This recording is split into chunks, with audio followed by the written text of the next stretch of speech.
దేవునికి వందనాలు, మీ అందరికి నా వందనాలు. నా సాక్ష్యం ఏంటంటే నిన్న నైటు నేను ఈ 40 days ఫాస్టింగ్ ఉందాం అనుకున్నా. ప్రతి సంవత్సరం అయితే ఎట్లుందంటే ప్రతి ఫ్రైడే ఉండి లేదా సండే, ఫ్రైడే మొత్తం ఉండను కానీ మార్నింగ్ వరకు ఉండేసి సండే చర్చికి వెళ్ళిన తర్వాత తినేదాన్ని.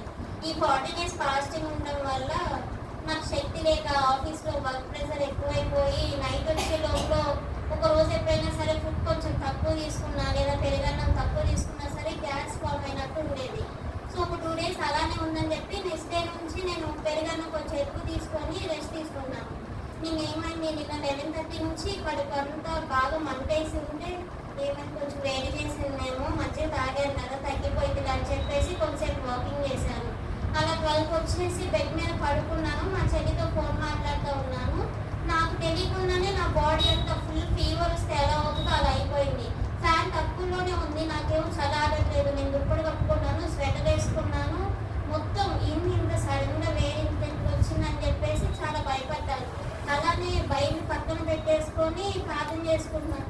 ఏమైంది ఇప్పుడు సడన్గా ఇట్లా అయింది, అసలు ఏం జరుగుతుందని చెప్పేసి దేవుని అడుగుతున్నా, తగ్గిపోవాలి అని. అలా ఒక 1 నుంచి 1:30 వరకు అలానే జరుగుతూ ఉంది. కరెక్ట్గా ఒక అటు ఇటుగా 1:30, 1:40 అవుతుంది. ఫుల్ నీర్స్ వచ్చింది. ఎంత నీర్స్ వచ్చిందంటే నా బెడ్ మీద నుంచి నా పక్క చెల్లి బెడ్ మీద అసలు లేపడానికి నాకు ఓపిక లేదు. మనిషి నుంచి నీర్స్ వచ్చింది. ఏం చేయాలో అర్థం కావట్లేదు. వాళ్ళంతా చెమటలు కోసం ఈ మాటలు రావట్లేదు.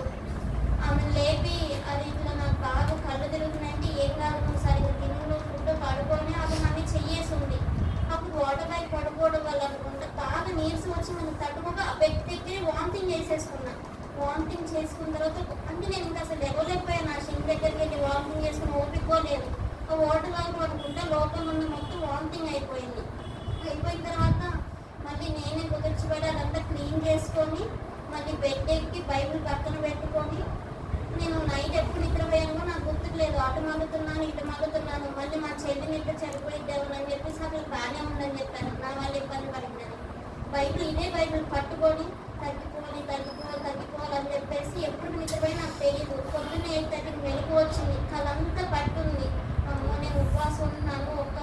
ఏ ఆదివారం ప్రార్థన కాకపోయినా కానీ నాకు చాలా కష్టం అవుతుంది అని చెప్పేసి 8:30 నుంచి పడుకొని నా వల్ల కదా 9:40 లేచాను. అప్పుడు కూడా నాకు ఇంకా అలానే తలబట్టుంటే అప్పుడు సాధన ఇలానే చేసింది. ఏం కాదు చిన్నగా రెడీ అయ్యి చర్చికి వెళ్తాము, అవే తగ్గిపోయిందని చెప్పేసి రెడీ అయ్యి చర్చికి వచ్చాను. వచ్చేటప్పుడు కూడా చాలా నీరసం వచ్చింది. ఇప్పుడు నిల్చోడానికి కూడా నాకు అంతా నీరసంగా ఉంది. అలా అని చెప్పేసి ఫాస్టింగ్ మానుకున్నామంటే నేను తీర్మానం తీసుకున్నాను. సాతాను శోధనలు ఎన్నో వస్తూ ఉన్నా కానీ నేను ఈ తీర్మానాన్ని ఉంచుకోవాలని చెప్పేసి దేవుని నామంలో ఉన్నాను. అలాగే నా రెండో సాక్ష్యం ఏంటంటే నా ఆఫీస్లో నేను అన్నం తిని అందరికంటే ముందెళ్ళి ప్రేయర్ రూమ్లో కూర్చొని ప్రే చేసుకునేదాన్ని. మా ఆఫీస్లో ఎవరు ప్రేయర్కి వెళ్ళే వాళ్ళు లేరనుకున్నా, నేను ఒక్కదాన్నే ఉన్నాను.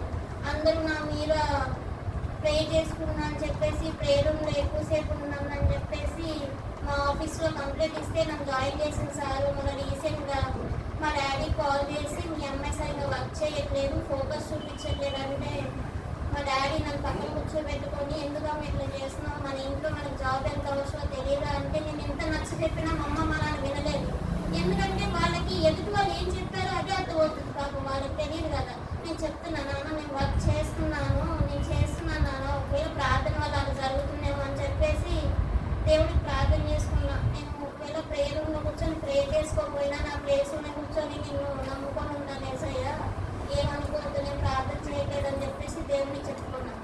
పోయిన లాస్ట్ వీక్ ఫ్రైడే నన్ను జాయిన్ చేసిన సారే ఎలా జరుగుతుందమ్మా వర్క్ అంటే సార్ బాగానే చేస్తున్నాను సార్ అంటే ఇంకా మీ మేనేజర్ దగ్గర నుంచి నాకు పాజిటివ్ ఫీడ్బ్యాక్ రాలేదు అని చెప్పేసి అని అన్నారు. సరే సార్ నేను చూసుకుంటా అని చెప్పాను. ఏం కాదు ఎప్పటికైనా వస్తుంది, అదే సార్ మళ్ళీ నాతో మంచిగా మాట్లాడారు వర్క్ గురించి అనుకున్నాను. నిన్న ఫ్రైడే రోజు సార్ కనిపించారు. ఎలా జరుగుతుందంటే చేస్తున్నాను సార్, కొంచెం లేట్ అయినా సరే వర్క్ మొత్తం సార్కి సపోర్ట్ చేసి వెళ్తున్నానంటే సరే అమ్మ జాగ్రత్తగా చేసుకో, ఫీడ్బ్యాక్ మంచిగానే వచ్చిందని చెప్పేసి అని అన్నారు. ఈ 2 విషయాల్లో